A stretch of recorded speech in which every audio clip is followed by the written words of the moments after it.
Welcome back to Where You Live with Gene and Tony. So good to have you with us.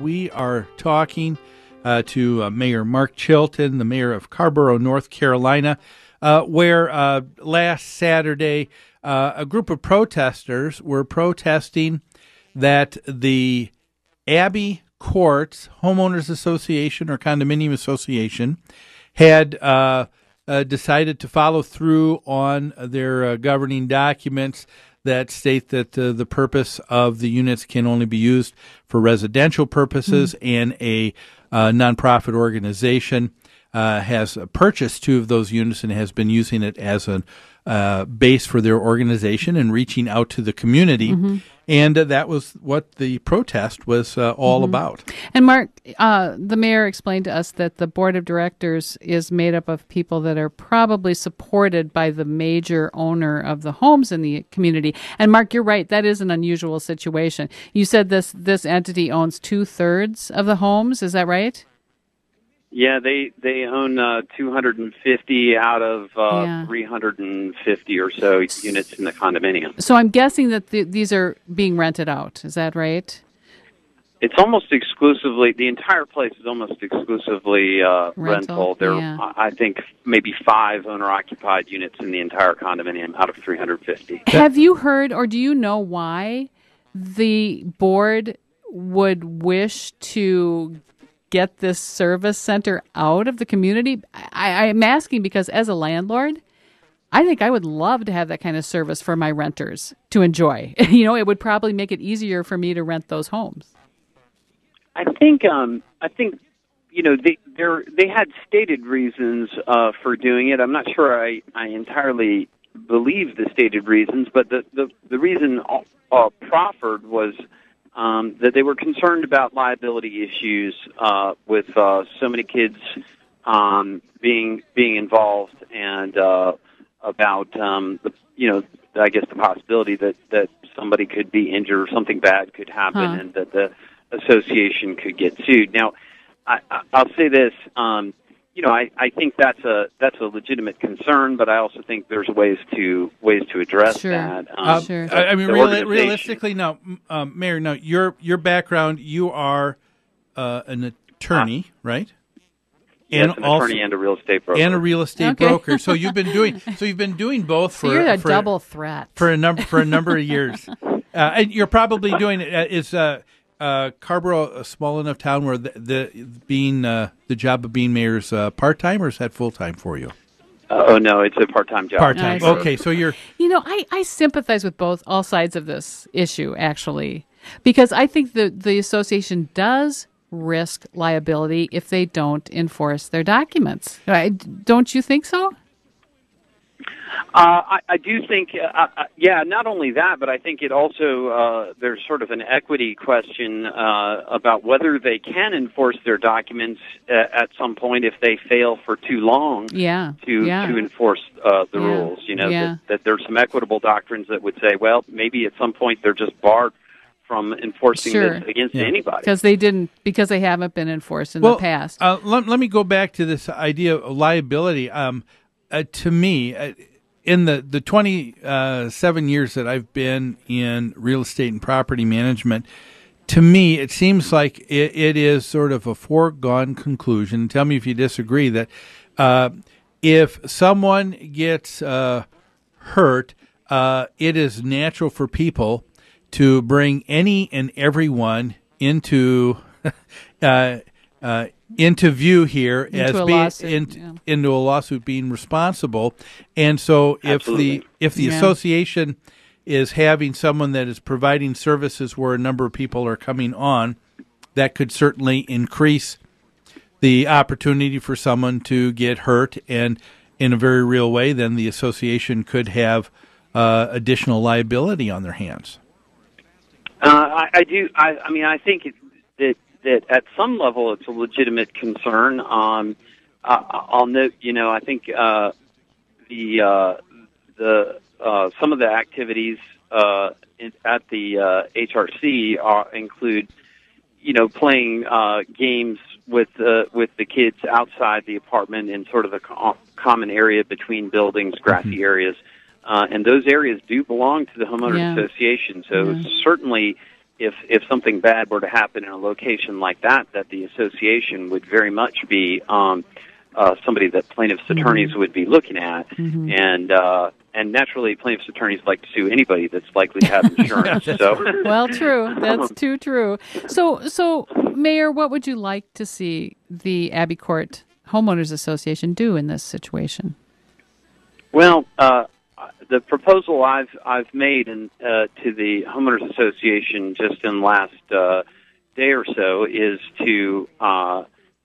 that the association modify its rules slightly to make it clear that certain specific units are allowed to be used for providing certain kind of human services, and to list out what those are, and place some other appropriate rules on it, and to require that the nonprofit organization doing this carry a let's say like $1 million liability insurance policy, and to name the homeowners association as an additional insured party, so that it's on the nonprofit to provide some adequate level of protection for the homeowners association against some of these kind of nightmare scenarios. So you think that would take care of concerns then? Well, I think it should take care of the concern, and I guess my question to the association would be, if that doesn't take care of the concern, then why not? And if not, then what is this really about? Yeah. Right. Now, if I understand, the person who runs this this organization is called the Human Rights Center, the HRC, correct? Yes. They had approached the city asking for a variance to be able to operate like this out of the homeowners association. Yeah, because the property is zoned for residential purposes only, and that is, say, in addition to the homeowners association rule about residential uses, there's also the city zoning issue, and we took a look at that and said, well, it would be permissible to provide these human services activities here if it is also being used as a residence.